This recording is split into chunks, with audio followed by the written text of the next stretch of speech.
Bonjour encore à tous et à toutes. Amen. Amen. Et soyez les bienvenus. Alléluia. Alors, dimanche passé, pendant le culte de la traversée, alléluia, Dieu nous a clairement parlé. N'est-ce pas qu'il nous a donné ce texte de Marc au chapitre 4, verset 35, où il nous a dit, passons de l'autre bord. Amen. Amen. Dites-moi, est-ce qu'il a écrit passer de l'autre bord ou passons de l'autre bord? Qu'est-ce qui est vraiment écrit dans vos textes? Passons de l'autre bord. Amen. Passons de l'autre bord. C'est-à-dire que Dieu lui-même, alléluia, d'abord, nous tous ensemble. Amen. Et Dieu avec nous. Amen. Alléluia. Est-ce que tu as compris ce matin? Nous tous ensemble et Dieu avec nous devons faire ce mouvement. Devons faire ce pas. Passer de l'autre bord. Parce que si nous partons sans lui, ça va être compliqué, n'est-ce pas? Vous savez que ça nous a été encore dit, rappelez ce matin qu'il y aura des tempêtes, des vents vont souffler fort. Et nous avons prié. Quand Dieu nous parle, ce n'est pas pour nous faire peur. C'est pour nous demander de prier. C'est pour nous réveiller. Et que ça va souffler fort. Mais il est avec nous. Amen. Amen. Amen. Il est avec nous Amen. dans cette barque. Donc n'ayons pas peur de passer de l'autre bord. Et ce message avait 4 points. Ce message que Dieu nous donne par le pasteur Jacob, avec 4 points. Alors le 4e point, c'était quoi? Nous devons passer de l'autre bord par rapport à nos familles. Je ne vais pas entrer dans les détails, n'est-ce pas? C'est par rapport à nos familles. Le 3e point, nous devons passer de l'autre bord, alléluia, en tant qu'Église.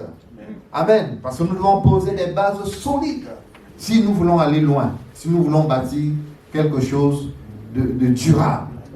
Alléluia.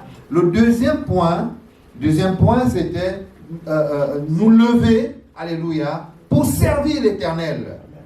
Alléluia. Il faut aussi passer de l'autre bord.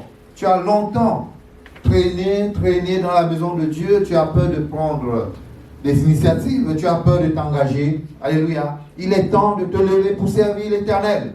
Amen. Amen. Et le premier point sur lequel nous allons embrayer ce matin, c'était notre communion avec Dieu. Alléluia. Cultiver la présence de Dieu. Amen. Amen. Dans nos vies personnelles, mais aussi dans l'Église. Nous avons besoin de sa présence. Amen. Amen. Alléluia. Donc voilà grosso modo ce que je peux dire par rapport au message de la traversée dimanche soir. Amen. C'était un moment merveilleux, n'est-ce pas? Gloire à Dieu. Et donc, ouvrons la parole de Dieu ce matin dans le livre de Lévitique, au chapitre 24. Lévitique, chapitre 24. Je lis à partir du verset 1 jusqu'au verset 4. Amen. Lévitique, au chapitre 24, versets 1 à 4. L'Éternel parla à Moïse et dit, « Ordonne aux enfants d'Israël de t'apporter pour le chandelier de l'huile pure d'olive concassée, afin d'entretenir les lampes continuellement. C'est en dehors du voile qui est devant le témoignage, dans la tente d'assignation, qu'Aaron la préparera, pour que les lampes brûlent continuellement, du soir au matin, en présence de l'Éternel. Amen. En présence de l'Éternel, les lampes devaient brûler continuellement et devaient être entretenues. C'est une loi perpétuelle pour vos descendants. Quand Dieu dit c'est une loi perpétuelle, ça veut dire que cette loi n'a pas de fin. Amen. Amen. Elle est perpétuelle pour vos descendants. Verset 4, n'est-ce pas? Il arrangera les lampes sur le chandelier d'or pur pour qu'elle brûle continuellement devant l'Éternel. Amen. Amen. Alléluia. J'aime ce texte et je le lis constamment. Amen. Et vous voyez, ici, le texte nous parle du chandelier. Le chandelier qui est un instrument du culte dans le tabernacle et qui était placé dans le lieu saint du tabernacle.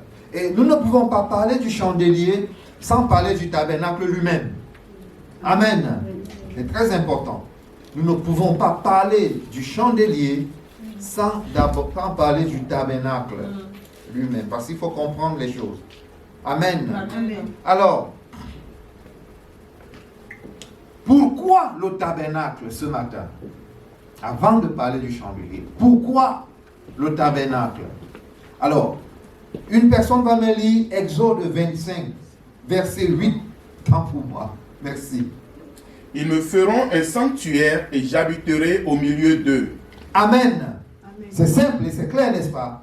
Dieu dit, ils me feront, dans d'autres textes, un tabernacle.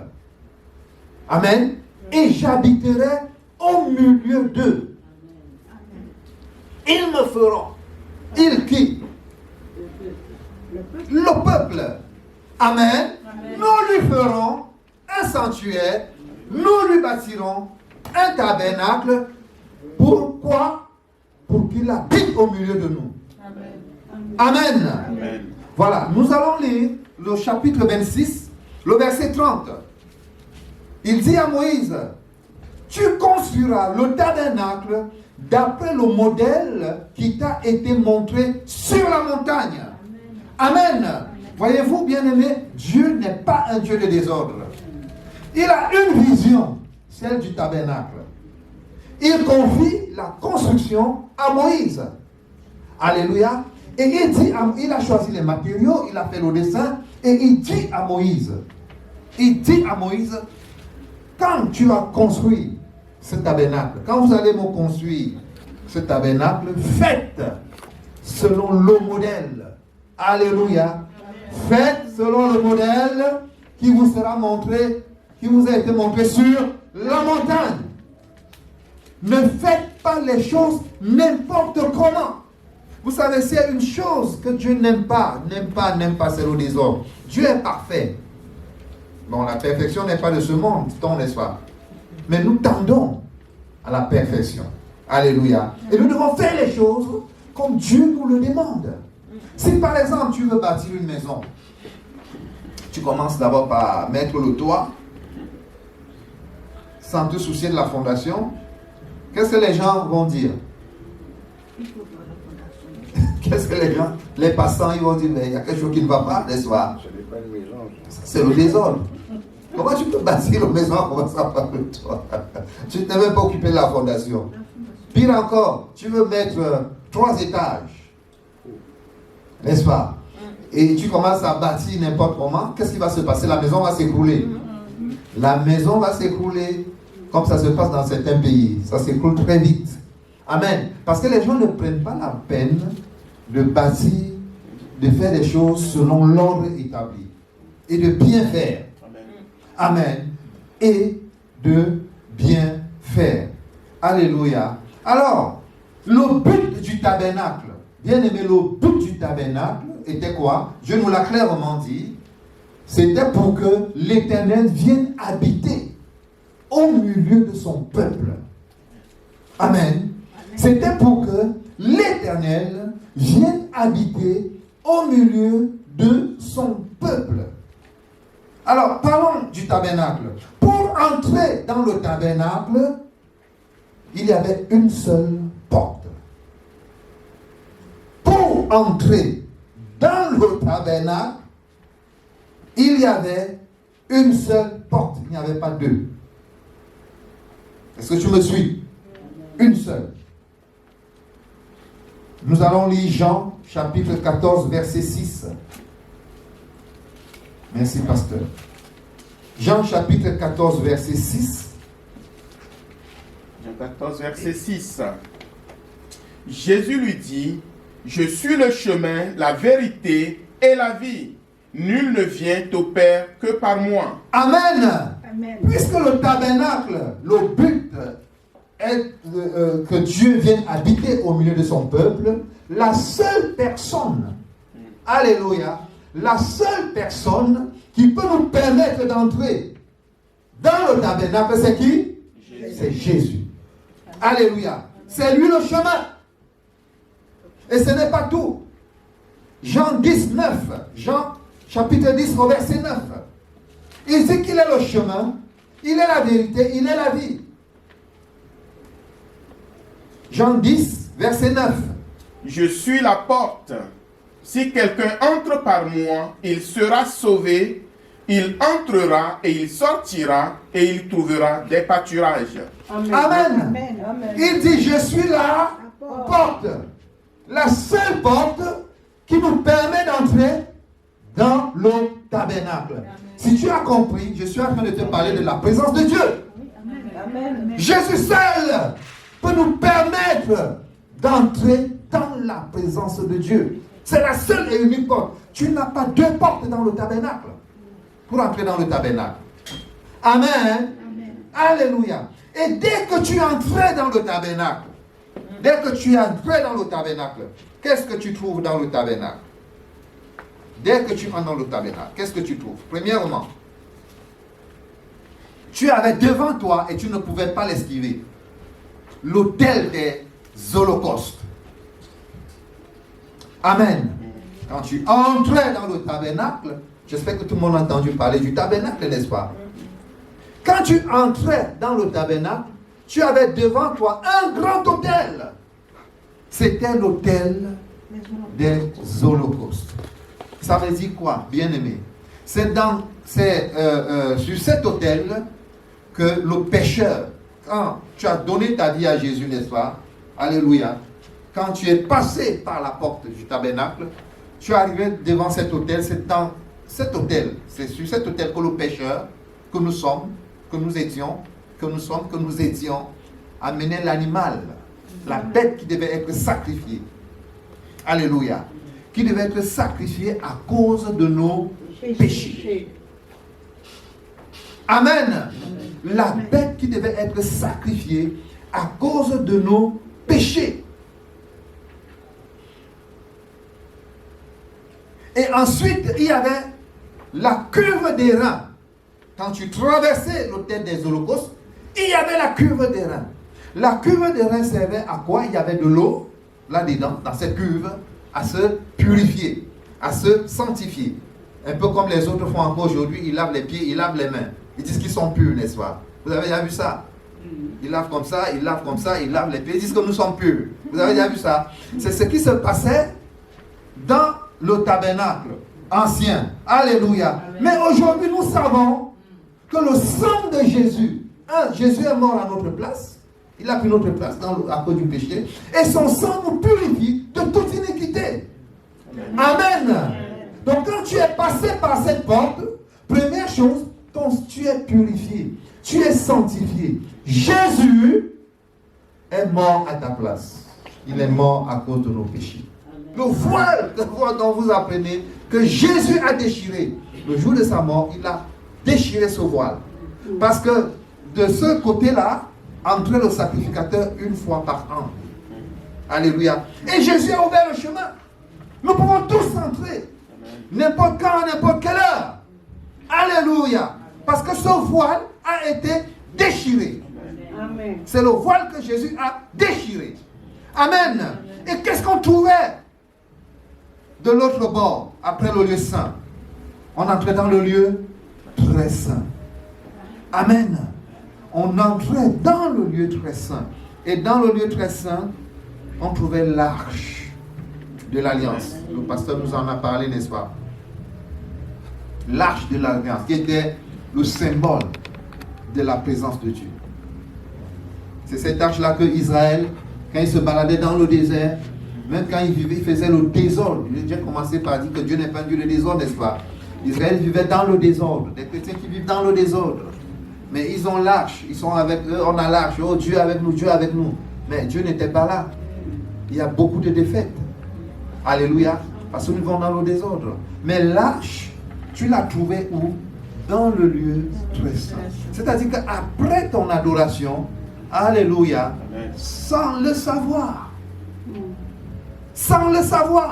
tu te retrouves encore de l'autre bord. Là où Dieu parle. Amen. Amen. Là où Dieu parle.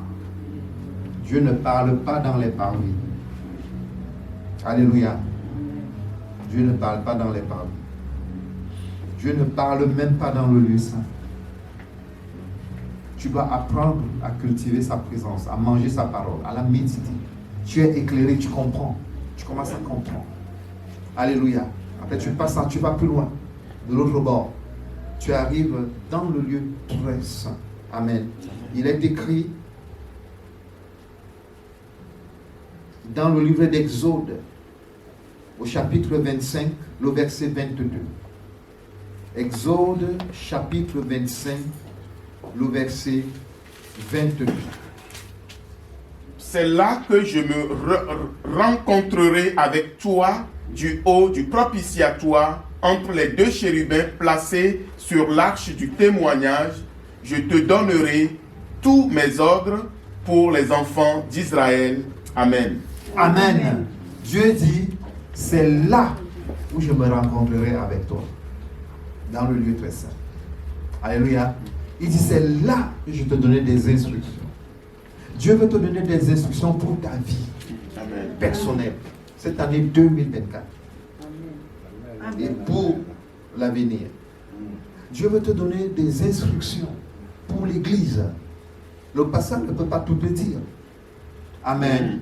Il y a des choses, le pasteur te regarde. Même il sait que c'est toi qui dois faire, il ne te dit rien. Parce que ça sera comme s'il te forçait la main. Amen. Mais si Dieu te le dit, tu te lèveras promptement pour le faire. Et même avec joie. Sans bouder en disant que c'est quelqu'un qui m'a demandé de faire. Amen. Vous avez compris? Les pasteurs ont des problèmes. Parfois nous savons que tel a les capacités de le faire. Mais les gens ne veulent pas bouger. Les gens ne veulent pas faire. Ils croient que le pasteur doit tout faire. Non! Dieu dit, c'est là où je me rencontrerai avec toi. Si chacun d'entre nous prenions le temps de méditer la parole,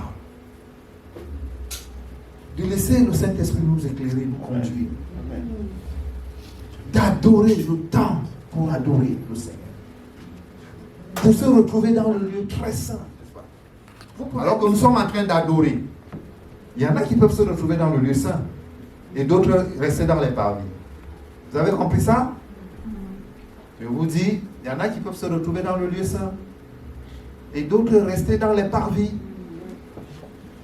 Amen. Et c'est triste. Mais le but du culte, c'est que tous ensemble, alléluia, oh Dieu dit, allons de l'autre bord. Allons ensemble de l'autre bord. Et si tous ensemble, nous pouvons monter en adoration, dans sa présence, se retrouver dans le lieu très saint, c'est les choses spirituelles que je vous parle. Oh, que ça sera merveilleux et facile à comprendre. Alléluia. Et les choses iront très vite. Je reviens sur le chandelier. Est-ce que j'ai été clair sur le tabernacle? Amen. C'est des étapes pour aller. Même là, nous devons passer de l'autre bord encore, de l'autre bord encore. Mais sur le parvis, sur le chandelier, Dieu nous a dit dans Lévitique 24, n'est-ce pas, au verset 1 à 4 que nous avons lu, d'apporter pour le chandelier de l'huile pure d'olive concassée, d'entretenir les lampes. Le chandelier, amen, le chandelier en avait 7 lampes et un vase, amen. Alors, pour qu'elles restent allumées constamment devant l'Éternel, le chandelier ne devait jamais être éteint. Il devait rester allumé constamment, jour et nuit, devant l'Éternel. Et qui avait la charge d'entretenir le chandelier? Nous allons le voir. Il veut de l'huile, le chandelier a besoin de l'huile. Nous allons le voir. Ouvrons nos Bibles dans le livre de Zacharie au chapitre 4. Merci, pasteur. Zacharie chapitre 4 du verset 1 à 6. Zacharie chapitre 4 verset 1 à 6. L'ange qui parlait avec moi revint et il me réveilla comme un homme que l'on réveille de son sommeil. Et il me dit, « Que vois-tu » Je répondis, « Je regarde. » Et voici, il y avait un chandelier tout d'or, surmonté d'un vase et portant 7 lampes avec 7 conduits pour les lampes qui sont au sommet du chandelier. Et il y a près de lui 2 oliviers, l'un à sa droite, l'un à la droite du vase, et l'autre à sa gauche. Et reprenant la parole, je dis à l'ange qui parlait avec moi, « Que signifient ces choses, mon Seigneur ?» L'ange qui parlait avec moi me répondit, « Ne sais-tu pas ce que signifient ces choses ?» Je dis, « Non, mon Seigneur. » Alors il reprit et me dit, « C'est ici la parole que l'Éternel adresse à Zorobabel. Ce n'est ni par la puissance ni par la force, mais c'est par mon esprit, dit l'Éternel des armées. » Amen.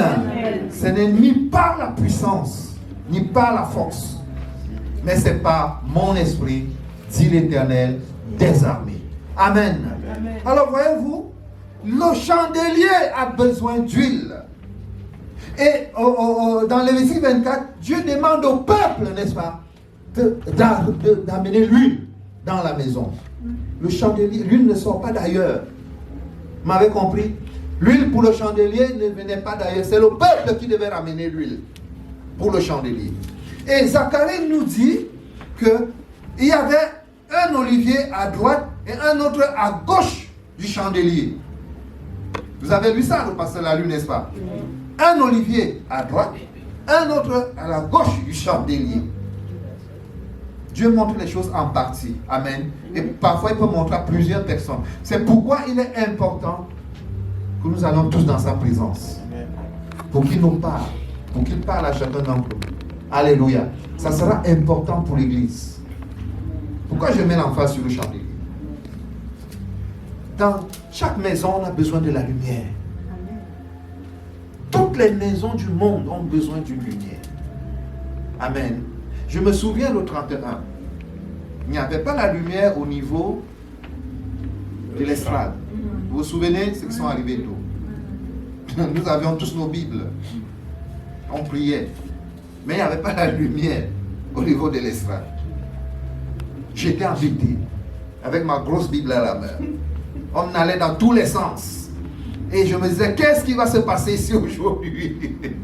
Il y avait la lumière partout, sauf là à l'estrade. Je dis, mais Seigneur, les gens seront assis, ils vont nous voir dans les ténèbres.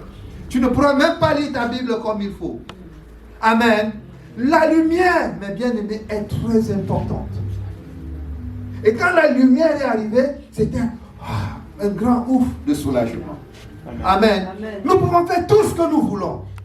Si nous sommes dans les ténèbres, il y a un problème. Amen. Il y a un problème. Cette maison a besoin de lumière. Et cette lumière doit être entretenue. Elle ne doit jamais s'éteindre. J'ai écouté encore mon bien-aimé le pasteur vendredi. J'étais empêché, il était là, il criait. Nous devons prier. Pourquoi il le fait? Pour garder la lampe allumée. Si personne ne venait ici, dis-toi que si personne ne part prier vendredi, qu'est-ce qui va se passer? Il criait. Je disais, oh mon frère, pour maintenir la lampe allumée. Alléluia. Il mettait de l'huile pour maintenir la lampe allumée. Les 2 oliviers, 2 fonctions dans l'église. Et les 2 doivent marcher ensemble. Alléluia. Amen. Les prêtres, les sacrificateurs, les pasteurs. Amen. Amen. Les rois.